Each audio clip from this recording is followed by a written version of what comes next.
Auditorium অন্ধকার, মঞ্চ ঢাকা লাল কাপড়ে, মঞ্চের দিকে হালকা একটু আলো, সাউন্ড বক্সে বেজে উঠল কিছু কথোপকথন, আর সেই সাথে ট্রেন চলার ঝিকঝিক শব্দ। ধীরে ধীরে সরে যাচ্ছে মঞ্চের লাল পর্দা, দেখা গেল মঞ্চে তৈরি করা হয়েছে ট্রেনের আদল। গল্পের চরিত্রগুলোর নাম ধরেই ডাকা হলো শিল্পীদের, একে একে ট্রেন থেকে নেমে এলেন পরিচিত সব মুখ। বনলতা এক্সপ্রেসের বাকি যাত্রীদের অনুরোধ করছি প্ল্যাটফর্মে নামার জন্য। এই যে আয়োজন দেখলেন, এগুলো ছিল তানিম নূর পরিচালিত দ্বিতীয় সিনেমা বনলতা এক্সপ্রেসের জন্য। কারা হচ্ছেন এই বনলতা এক্সপ্রেসের যাত্রী, সেই ভিজুয়ালাইজেশনও তুলে ধরা হলো অভিনব কায়দায়। গল্পের দেশে শুরু হতে যাচ্ছে এক নতুন ভ্রমণ, আর এই ভ্রমণে সহযাত্রী হয়েছেন মোশাররফ করিম, চঞ্চল চৌধুরী, জাকিয়া বাড়ি মমো, আজমেরি হক বাঁধন, ইন্তেখাব দিনার, শ্যামল মাওলা, সাবিলা নূর, শরীফুল রাজ সহ এক ঝাঁক তারকা ও নতুন মুখ।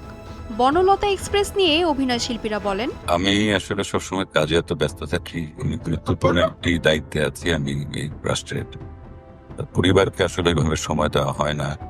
আমার স্ত্রী আছেন এখানে, আমি এদের কাউকেই চিনি না। পরিচিত হব যখন ট্রেনটা ছাড়বে, যখন ঘটনা ঘটতে থাকবে। আমরা আসলে সবাই মিলে যাত্রাটা শুরু করেছি। যাত্রাটা কোথায় যেয়ে শেষ হয় সেটা দেখার বিষয়। সেটা দেখতে হলে আসলে হলে আসতে হবে। তো এইটার ক্ষেত্রেও চরিত্রের প্রেমে পড়েই আমি এই কাজটা করছি। আর তানিম নূরের প্রেমে পড়ার একটা বিষয় আছে, কারণ সে দুঃখের কথাও হাসতে হাসতে বলতে পারে। এই ট্রেনের ড্রাইভার তানিম নূর, ওর আন্ডারে আমি যাত্রী হিসেবে এই ট্রেনে সাওয়ার হয়েছি। না, আমার প্ল্যান ছিল না, আমি হুট করে উঠে বসেছি আচ্ছা আচ্ছা আচ্ছা উইথ ওয়াইফ। সহযাত্রী ভালো হওয়া দরকার যাত্রাপথে। তো এত দারুণ সহযাত্রীর সাথে যাত্রা করাটা আমি মিস করতে চাই না। আর এত ভালো ড্রাইভার, কেন যাবো না? আমি সবাই যেদিকে যাচ্ছে আমি সবার সাথে যাচ্ছি আর কি। আমি অ্যাকচুয়ালি জানি না আমি কোথায় যাচ্ছি। ও আচ্ছা, এমনি উঠে পড়েছে তানিম ভাই যেখানে বলবে সেখানে যাবো। সেখানে যাবে। নন্দিত কথা সাহিত্যিক হুমায়ুন আহমেদের গল্প কিছুক্ষণ অবলম্বনে নির্মিত হচ্ছে বনলতা এক্সপ্রেস। গল্প, আবেগ ও মানবিক সম্পর্কের মেলবন্ধনে নির্মিত হতে যাওয়া সিনেমাটি নিয়ে বেশ আশাবাদী নির্মাতা।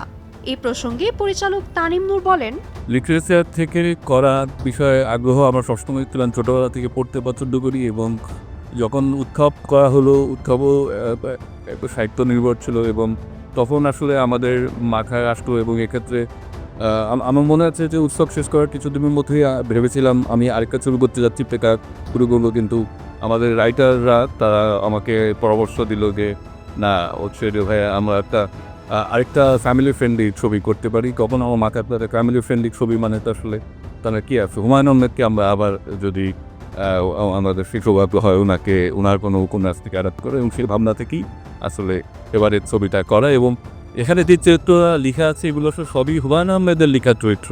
এখানে এই চরিত্রগুলো আসলে আমাদের না, হুমায়ুন আহমেদের, উনি আমাদের মহান সাহিত্যিক। তো কাজে এটি সেলিব্রেট করার জন্য এতটুকু আমি বলবো।